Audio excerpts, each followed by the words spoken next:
पर मेरे 4 साल के अनुभव के बाद मेरे ध्यान में आया कि सरकार जो चीज होती है बहुत निकम्मी होती है। कारपोरेशन, एनआईटी, इनके भरोसे कोई काम नहीं होता। ये चलते गाड़ी को पंक्चर करने का एक्सपर्टाइज उनके पास होता है। संसद सत्र के बीच में ही गडकरी ने लगा दी मोदी की लंका। देश में मानसून सत्र अपने शुरुआती पड़ाव पर है। बीते 5 दिनों में हंगामेदार रहे इस सत्र में विपक्ष ने पीएम मोदी और मोदी सरकार को चौतरफा घेर लिया है। वहीं इस चालू सत्र के बीच ही केंद्रीय परिवहन मंत्री नितिन गडकरी एक बार फिर अपनी बेबाक शैली में चर्चा में आ गए हैं। उन्होंने फिर कुछ ऐसा बयान दिया जिससे खुद पीएम मोदी की सरकार सवालों के कटघरे में खड़ा हो गई है। दरअसल नागपुर के सुरेश भट्ट सभागृह में आयोजित एक कार्यक्रम में केंद्रीय सड़क एवं परिवहन मंत्री नितिन गडकरी ने मंच से ही कह दिया कि सरकार निकम्मी है।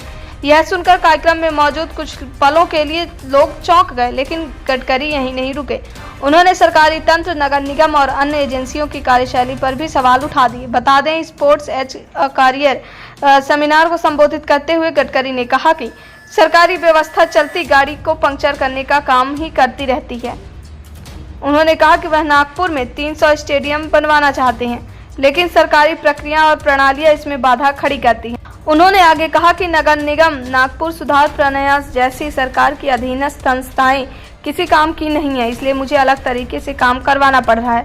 बताते चले, इसी कड़ी में गडकरी ने अंत में राजनीति पर भी तीखा कटाक्ष किया। उन्होंने कहा कि राजनीति फुकटुकियों का बाजार है, जहां लोग फ्री में कुछ पाने की उम्मीद से आते हैं, क्योंकि मुफ्त की चीजें की कोई भी कद्र नहीं करता। परिणाम स्वरूप उनके इस बयान ने वहां बैठे युवाओं और आयोजकों को चौंका कर तो जरूर रख दिया, लेकिन उनकी साफगोई ने भी सभी को सोचने पर मजबूर कर दिया।